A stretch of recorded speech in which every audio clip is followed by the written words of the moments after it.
बहुत बहादुरी चढ़ी हुई थी तुम। हाँ, मेरी बात समझ में नहीं आती एक बार में। क्या जरूरत थी तुम्हें हवेली में जाने की?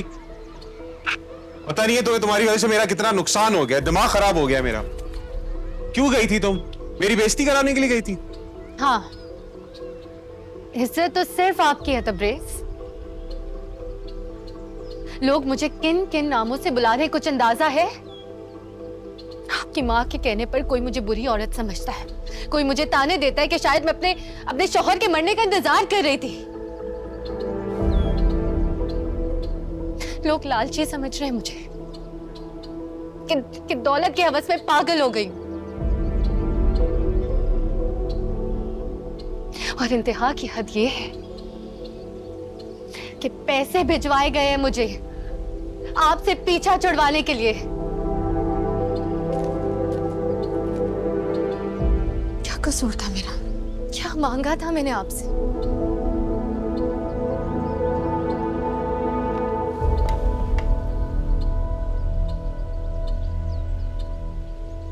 आप सबको जानते हुए भी दिन की रोशनी नहीं आते। इल्जाम किस पर लगेंगे? मुझ पर। और वैसे भी मैं कोई पहली लड़की तो हूं नहीं जिस पर हवेली की तरफ से इल्जामात लगाए गए। सब जानती हूं। आपके कहने पर और अपने घर वालों के कहने पर इस रिश्ते के लिए हामी भरी थी, वरना आमिर की बात भी गुजारा कर रही थी मैं, आगे भी कर लेती। अगर नहीं संभाला जा रहा ये रिश्ता तो छोड़ दे। ये क्या फजूल बातें कर रही हो? घुट घुट कर जिंदगी नहीं गुजार सकती मैं। आपसे मुझे कुछ नहीं चाहिए, एक वक्त की रोटी पर गुजारा कर लूंगी, लेकिन अपने खिलाफ एक लफ्ज नहीं सुनूंगी मैं। देव,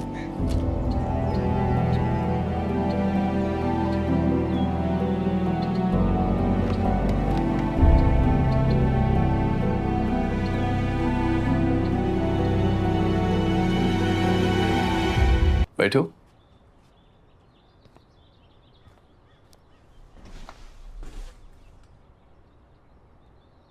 तुम अच्छी तरह से जानते हो तबरेज, मैंने तुम्हें क्या बात करने के लिए यहां बुलाया है। आलिया तुम्हारे बारे में सब कुछ जान चुकी है और उसे किसी ने ये बताया नहीं है। उसका कहना है कि उसने खुद देखा और सुना है। हमारी पार्टी पहले ही खतरे से लाहक है। पहले वो कबीर की हरकतें, फिर शहराम का इलेक्शन में खड़ा हो जाना और अब तुम्हारे बारे में ये उड़ती उड़ती अफवाह, जो मैं उम्मीद करता हूं कि अफवाह ही होगी।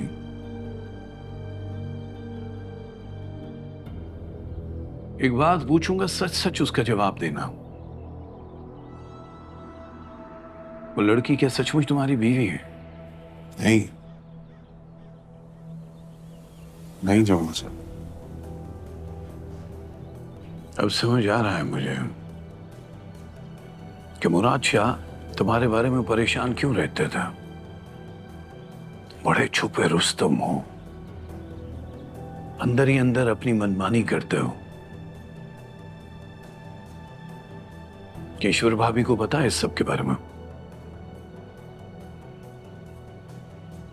देखो तबरेज, तुम मेरी बेटी के होने वाले शौहर हो। तुम्हारी जगह कोई और होता तो एक लम्हा जाया किए बिना मैं ये रिश्ता खत्म कर देता, तुमसे जान छुड़वा लेता। लेकिन मैंने तुम्हें दोबारा मौका दिया। अब तुम्हारा भी फर्ज बनता है कि अपनी ये हरकतें छोड़ो। ये सब जानते हुए भी मैंने ये फैसला सुना दिया कि इस शादी में कोई रुकावट नहीं आएगी। लेकिन अब तुम्हें भी संजीदगी से अपना किरदार अदा करना होगा। मैं तो सोच रहा हूं कि उस लड़की ने अगर पब्लिकली आके कुछ बोल दिया उल्टा सीधा तो बहुत बड़ा नुकसान हो जाएगा हमारा। नहीं नहीं नहीं, मेरा यकीन करें, ऐसा नहीं। यकीन ही तो किया था तुम पे तबरेज। सॉरी जमाल अंकल, आइंदा से ऐसा नहीं होगा। और शर्मिंदा हूँ।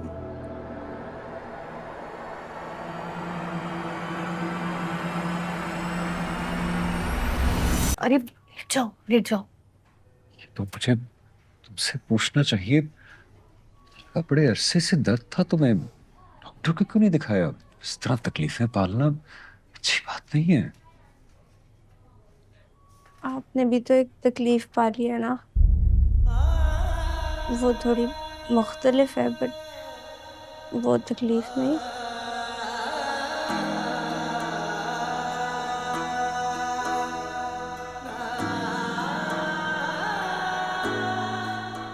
मुझे आप यहाँ लाए ना।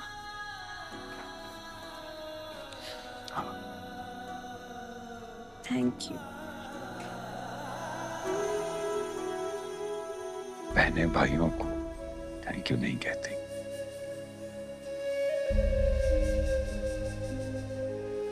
बहनें हक तो जताती है ना।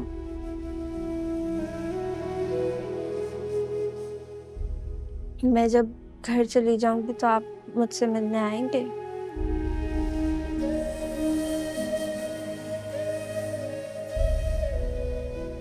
आऊंगा, तुम्हारी सारी पसंदीदा चीजें लेके आऊंगा। आयशा बस बेटा आराम करो, ज्यादा बातें नहीं करनी। हाँ